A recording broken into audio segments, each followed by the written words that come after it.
Hai saudara-saudariku yang terkasih, salam damai sejahtera bagi Anda sekalian. Sebelum saya mulai, ayo dukung channel Kristianitube dengan mengklik tombol subscribe dan loncengnya.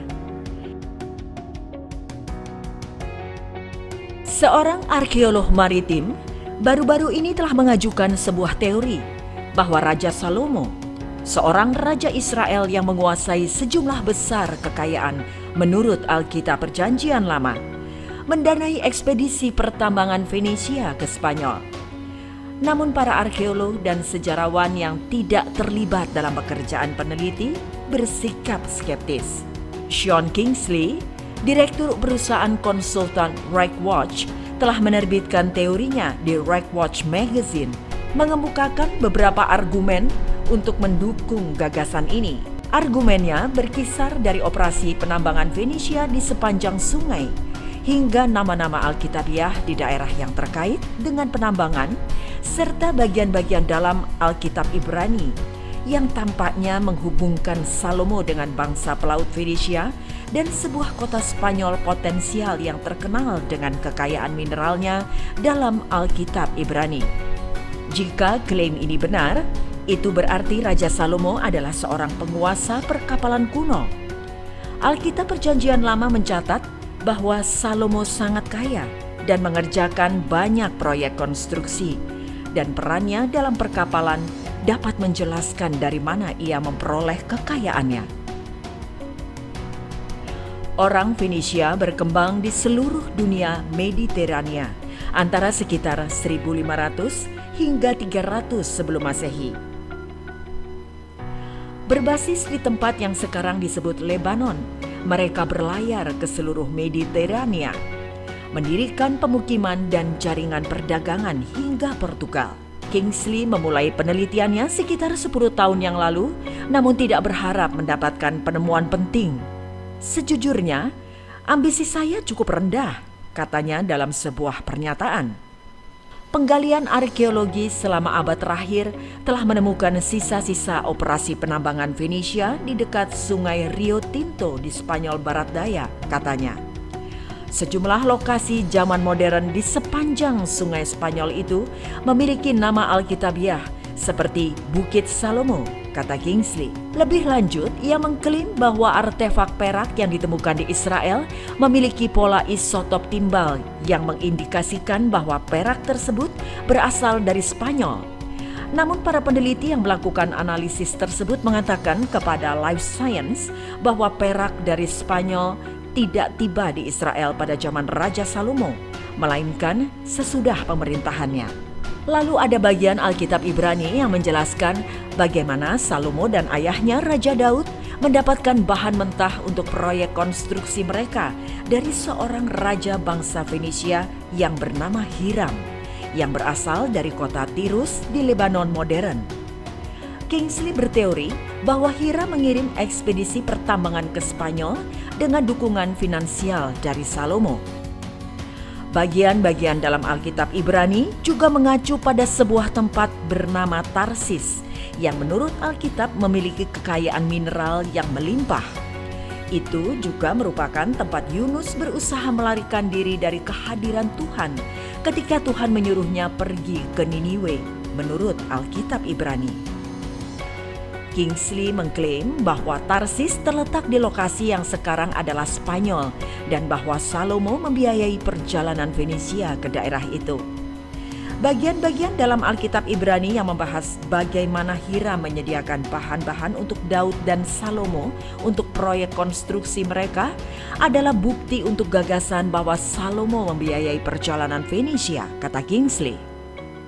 Menegaskan lokasi Tarsis Alkitabiah, Kingsley mencatat bahwa sebuah prasasti Venesia yang berasal dari abad ke-9 sebelum Masehi yang ditemukan di Sardinia mengacu pada kekuatan militer Venesia yang melarikan diri ke Tarsis setelah kekalahan.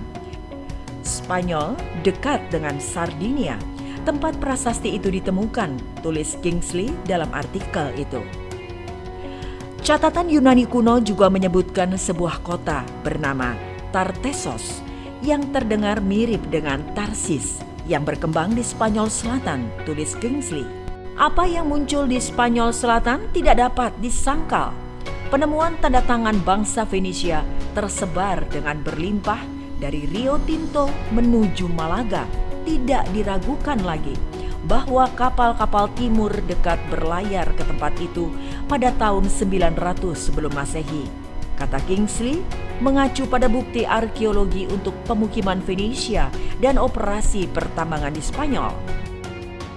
Dari penelitian sejarah, Kingsley mengatakan bahwa nama-nama tempat dalam Alkitab seperti Bukit Salomo telah digunakan setidaknya sejak abad ke-17 dan mungkin jauh lebih awal. Sepertinya Salomo bijaksana dalam perencanaan maritimnya. Ia membiayai perjalanan dari Yerusalem dan membiarkan pelaut Venesia mengambil semua risiko di laut, kata Kingsley dalam pernyataan itu. Beberapa arkeolog dan sejarawan yang tidak berafiliasi dengan karya Kingsley mengatakan kepada Life Science bahwa mereka skeptis tentang klaimnya. Meskipun tidak ada yang meragukan keberadaan bangsa Venesia di Spanyol, para ahli mencatat bahwa tidak ada bukti langsung yang menghubungkan Raja Salomo dengan wilayah tersebut. Bahkan keberadaan kerajaan Salomo masih belum jelas, kata Stephen Weitzman, Direktur Pusat Studi Yudaik Lanjutan Herbert D. Katz di Universitas Pennsylvania. Menurut Alkitab Ibrani, Raja Salomo lebih kaya dan lebih bijaksana daripada raja manapun di dunia. Dan selama 500 tahun terakhir, penjelajah dan petualang telah melakukan pencarian di dunia untuk mencari sumber kekayaan yang seharusnya dimiliki Raja Salomo, kata Weisman. Alkitab tidak pernah menyebut apapun tentang tambang atau pertambangan. Itu adalah sesuatu yang kemudian disimpulkan atau diproyeksikan oleh pembaca ke dalam cerita, bukan bukti historis dari Salomo Alkitabiah, sambungnya. Weizman mengatakan dirinya tidak pernah mendengar ada bukti keberadaan orang Israel di zaman sekitar 900 sebelum Masehi.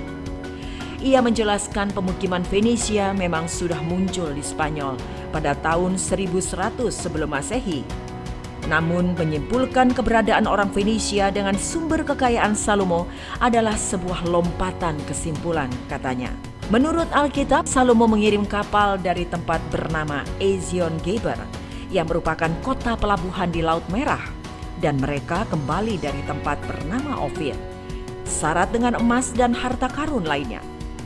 Dimanapun Ofir berada, kapal-kapal itu akan pergi ke arah perlawanan dari Spanyol, ke timur, bukan ke barat, Weizman menjelaskan.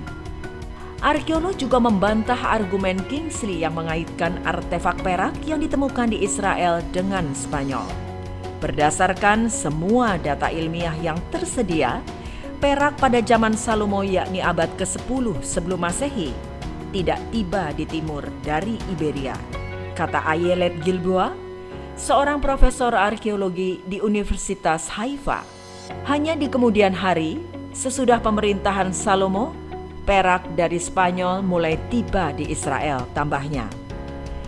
Gilboa telah bekerja dengan Zila Eshel, seorang peneliti yang berspesialisasi dalam analisis perak kuno di Universitas Haifa untuk mengidentifikasi sumber perak kuno di Israel, dan mereka menerbitkan artikel tentang subjek tersebut di Proceedings of National Academy of Sciences pada tahun 2019. Dalam artikel tersebut, tim mencatat bahwa perak dari Sardinia tiba di Israel pada abad ke-10 sebelum Masehi, sementara perak dari Spanyol mulai berdatangan di wilayah tersebut pada abad ke-9 sebelum Masehi.